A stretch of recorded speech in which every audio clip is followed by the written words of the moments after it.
Vamos para mais uma aula na nossa sequência de aulas sobre eletricidade. O tópico é eletromagnetismo. Esse é o nosso segundo tema dentro desse assunto. Vamos para a aula? Veja bem, meus amores, o assunto de eletromagnetismo, ele começa explicando para a gente que existe um campo magnético sendo criado por uma carga elétrica em movimento. Daí, beleza.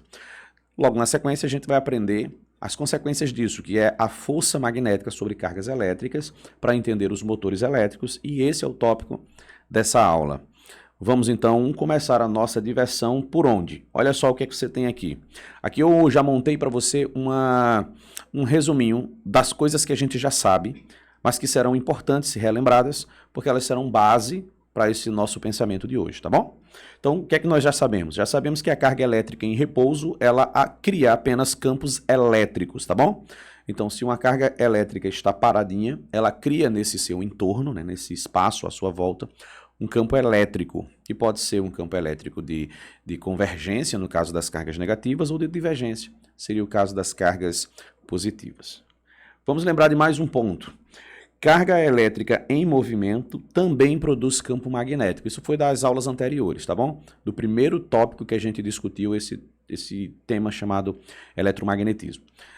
Quando uma carga elétrica, seja ela positiva ou negativa, está em movimento, ela induz o surgimento de um campo magnético, tá bom? Que é aquele mesmo efeito que acontece nos ímãs. Isso é o campo magnético. E a gente discutiu isso na aula passada. Se você não está lembrando, ou se você não assistiu à aula anterior, é interessante que você pause esse vídeo agora, volte para a aula anterior e só depois volte para assistir essa aula. Tudo bem? Então, vamos mais adiante. Terceira coisinha é que campo magnético, eles interagem com campo magnético. E aí, como assim? Bom, se eu coloco dois ímãs próximos um ao outro, vai ter uma interação entre eles. Se os polos do ímã tiverem o mesmo nome, teremos então a repulsão. O polo norte vai repelir um polo norte, do mesmo modo que um polo sul vai repelir um polo sul, mas se os polos tiverem nomes distintos, por exemplo, um polo norte e um polo sul, eles vão se aproximar. Isso gerar uma força de atração. Então é baseado nisso que a gente vai discutir esse tema da aula de agora, tá bom? Então vamos lá? Seguinte, olha o que é que eu separei aqui para você. Já trouxe o rascunho já prontinho e montado, para a gente otimizar o nosso tempo. E aqui eu tenho aqui, ó, a força magnética sobre cargas elétricas.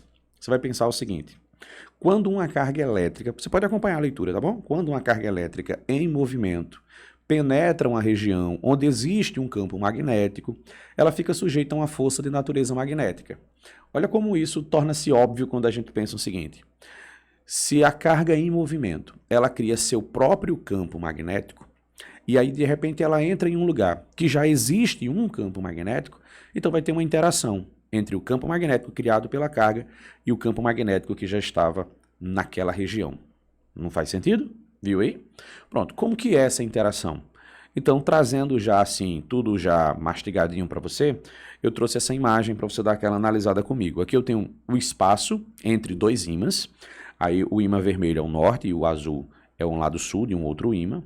E aí está em preto aqui desenhado aqui, ó, as linhas que representam o campo magnético. Aí tem três setas desenhadas em cima, elas são três vetores que estão atuando sobre essa carga e a gente precisa entendê-los melhor. Vamos começar com esse vetor B de bola. Deixa eu colocar um zoom aqui. Aqui, ó, pronto. Aí, ó, tá vendo? Tem um B aqui no meio. Pronto, esse B que você está vendo aqui, o que é que ele é? Ele é o vetor representando a ação do campo magnético que foi criado pelos ímãs, tá bom? Não é o campo magnético criado pela própria carga, não. É o que já estava lá, da região. Aqui eu tenho uma letra V, um vetor V. Ele era para ter ficado um verde bem escuro, mas está um verde, sei lá, tá estranho essa cor, mas enfim.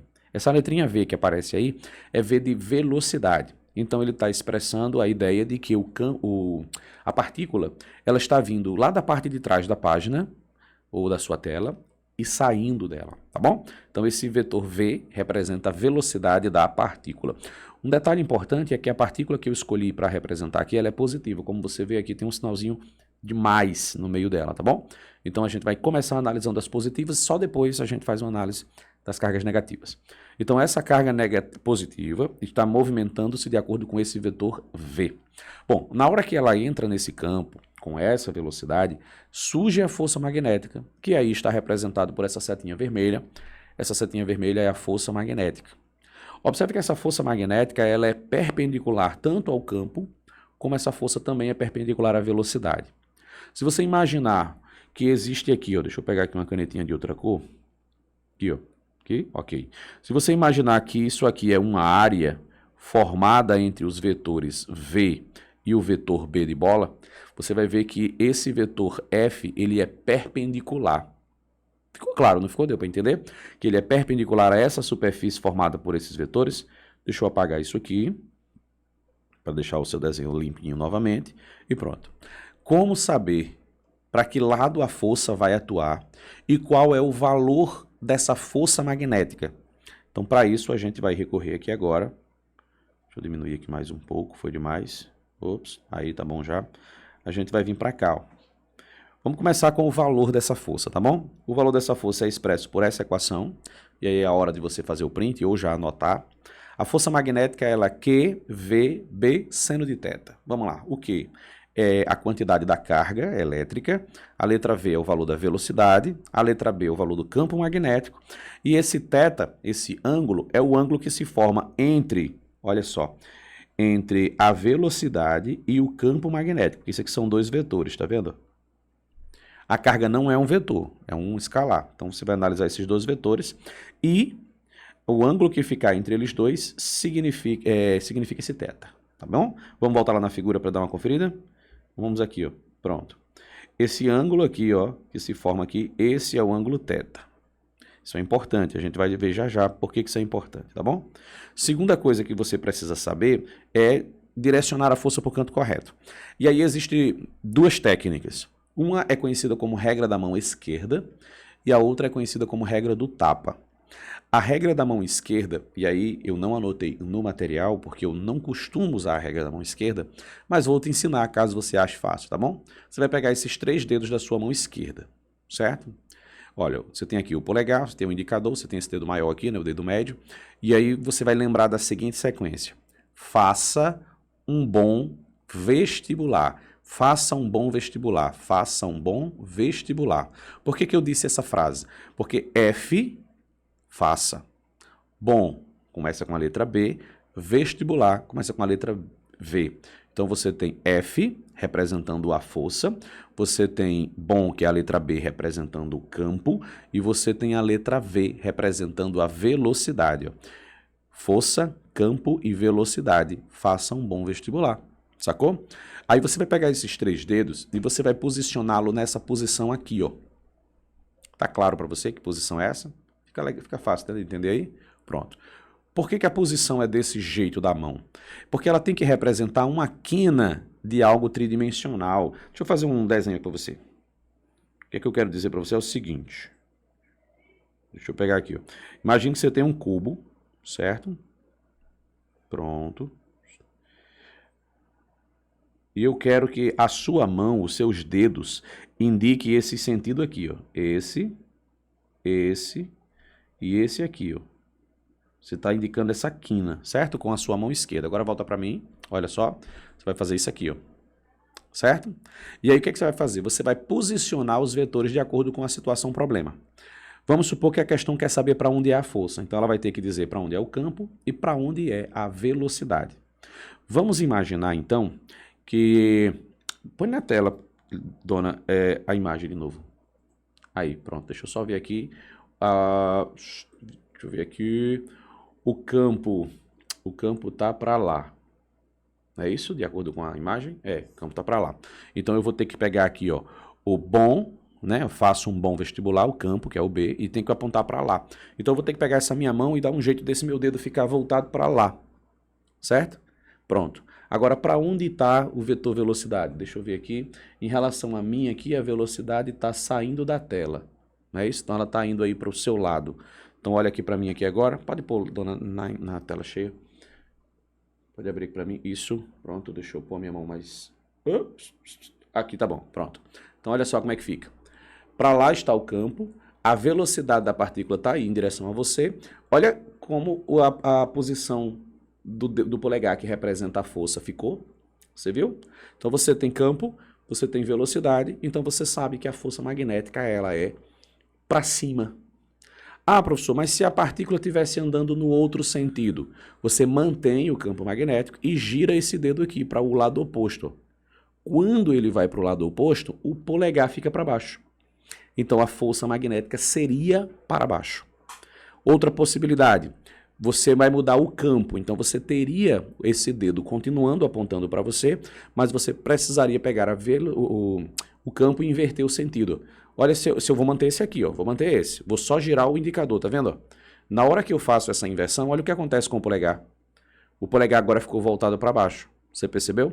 Então essa posição da mão esquerda nos indica para onde vai ficar o sentido da força magnética. Agora, o que eu mais costumo usar em sala de aula é esse outro macete aqui, ó, que a gente chama de regra do tapa.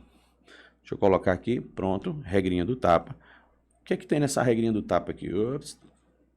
Ai, não fica não. Dona, bota naquela outra imagem aqui, eu fico do ladinho. Aí, perfeito, perfeito. Olha, essa regra do tapa, ela é com a mão direita, tá certo? E aí eu só vou usar ela daqui para frente. Regra do tapa, você pega sua mão direita e imagina que você vai dar o tapa em alguma coisa, certo? Só que na hora de posicionar a mão para você dar o tapa, o que você vai fazer? Você vai colocar o campo magnético sendo representado por esses 4 dedinhos aqui. Esse polegar vai representar a velocidade da partícula e a posição do tapa representa a força. Vamos ver como é que ficaria naquela situação? Deixa eu voltar aqui para ela aqui, ó. Aqui, pronto. Olha aí, eu vou colocar o campo magnético para aquele lado lá, certo? Tá aqui, ó. O polegar eu vou girar para ele ficar virado para você, porque é o sentido da velocidade, né? Olha como ficou a minha mão. Com a mão nessa posição, para onde é que se dá um tapa? Para cima, né? Então, olha, a força é um tapa para cima. Pronto, simples. Então, você tem as duas opções, a regra da mão esquerda, que é aquela que faz assim, ou a regra do tapa. Detalhe, isso que a gente analisou é exclusivo para cargas positivas, tá bom? Isso aqui é para carga positiva, a regrinha do tapa é para carga positiva. Se a questão te trouxer uma carga negativa, o que é que você faz? Você faz invertendo o sentido do vetor força.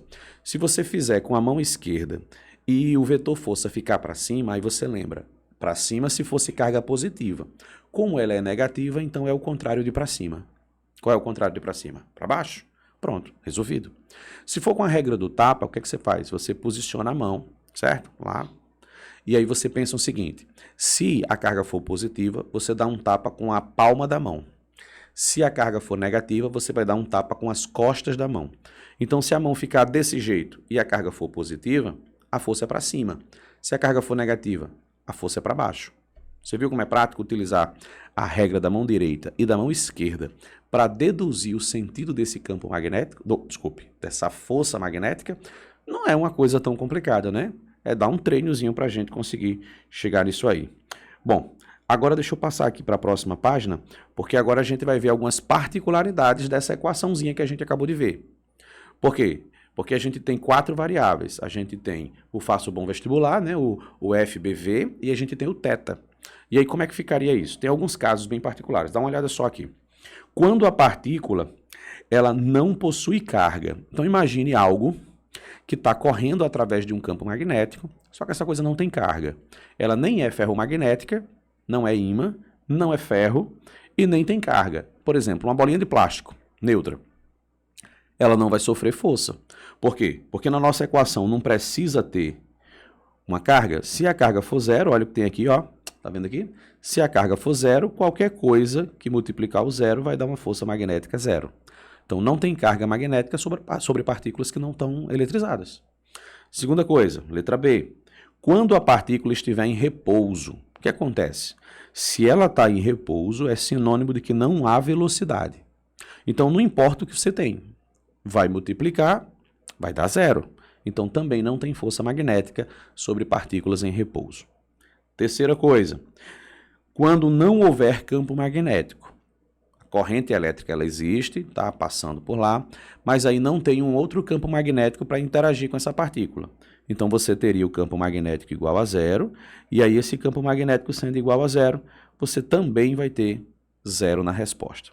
E para fechar, quando a partícula se movimenta na mesma direção do campo magnético.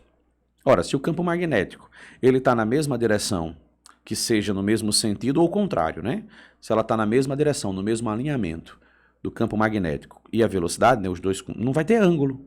Não é porque o ângulo não é entre V e B. Se V e B não tiver ângulo, se for 0 ou se for 180, aí o seno de 0 é 0. O seno de 180 também é 0. Então você vai ter aqui ó, a força magnética sendo nula novamente. Eu até anotei aqui uma observação para a gente fazer um fechamentozinho aqui, ó, que é: observe que a força magnética ela é sempre perpendicular ao vetor velocidade, do mesmo jeito que ele sempre é perpendicular ao vetor campo magnético. Só que o que é que isso implica dizer? Bom, implicando na alteração da direção e do sentido da velocidade. Faltou uma vírgula aqui, tá bom? Desconsidere. Mas, mantendo o seu módulo constante. Como essa força, ela não é a favor da velocidade, mas também não é contra a velocidade, então ela não vai aumentar o valor da velocidade, nem vai diminuir o valor da velocidade. Ela é uma força perpendicular. Força perpendicular também é chamada de força centrípeta. Ela muda a direção dessa velocidade, mas não muda o valor dela, certo? Quando a gente muda a páginazinha, a gente tem exatamente essa informação. A força centrípeta é a própria força magnética. Então imagine aqui, ó, nessa figura que você está vendo aí, uma carguinha dentro de um campo magnético. Você está lendo, né, aqui em cima aqui essa imagem? Lendo, não é vendo, é lendo. Você está compreendendo a informação que ela te passa? O que significa dizer esse monte de X que tem desenhado? Um monte de campo magnético entrando nessa página. Então, se o campo magnético está entrando na página, significa dizer que a gente pode usar a regra da mão direita, do tapa ou da mão esquerda. Vamos ver como é que fica? Então, vamos lá. Põe na outra tela, dona. Para eu poder gesticular, aí, legal. Entrando é para cá, certo? Então eu vou colocar minha mão para cá. Ó. Tem um monte de campo entrando aqui. Agora, a velocidade, ela está para onde? A velocidade, ela não está para esse lado. Eu preciso alinhar meu polegar com a figura, certo? Então eu vou alinhar meu polegar com a figura. Olha a minha mão como está toda torta. Ops, cadê o polegar? Pronto. Opa, não, para cá. Amarra um pouquinho. Aê, alinhou. Viu aí que alinhou? Olha a minha mão, para onde vai estar fazendo força? Está fazendo força justamente no sentido que está sendo representado na figura. Você viu aí? Então, viu como a força ela é perpendicular e ela é descrita pela regra do tapa ou pela regra da mão esquerda? Pronto. Como ela é uma força que está em direção ao centro, essa partícula, quando entra nesse campo, ela acaba criando um movimento circular. É um movimento circular uniforme, só para lembrar, certo? E a força centrípeta é a própria força magnética. Eu posso até, matematicamente, montar essa igualdade aqui. Ó. Olha o que é que eu tenho. Se força centrípeta é igual à força magnética, a força centrípeta é mv² sobre r, a força magnética é QVB, eu estou supondo que a velocidade e o campo são perpendiculares também, tá bom? Por isso que eu não botei o seno de θ dessa vez. Então, nessas condições, eu posso isolar a letra R, se eu quiser calcular o raio. Eu posso isolar a letra M, se eu quiser descobrir a massa. Eu posso isolar quem for preciso, de acordo com a necessidade que a questão me sugere, né? Aquilo que ela me pede para descobrir. Percebeu aí? Então, pronto. Se a partícula for lançada de forma oblíqua, professor, o que é oblíquo, né? Oblíquo é inclinado. Então, se a gente lançar essa partícula de uma forma inclinada, diga-se de passagem, essa figura aí eu coletei de dentro de uma questão do Enem, tá certo? Então, se ela foi lançada com uma certa inclinação, então o círculo não fica perfeitinho, vira uma molinha, como você está vendo aí, né? Esse formato helicoidal. Pronto, então ele vai criando esse formatozinho aí. Agora, o próximo tópico que a gente vê aqui já é a força magnética atuando sobre um condutor. Não é mais sobre uma partícula única, mas sobre um fio percorrido por uma corrente. Mas quer saber? É melhor a gente deixar isso para uma outra aula. Assim não fica tão pesada essa aqui, tá bom? Dê uma pausa, vá dar aquela conferida aí nas suas listas de exercícios, depois você volta e assiste a aula da sequência. Combinado? Então, um forte abraço, um cheiro, bons estudos e até nosso próximo encontro.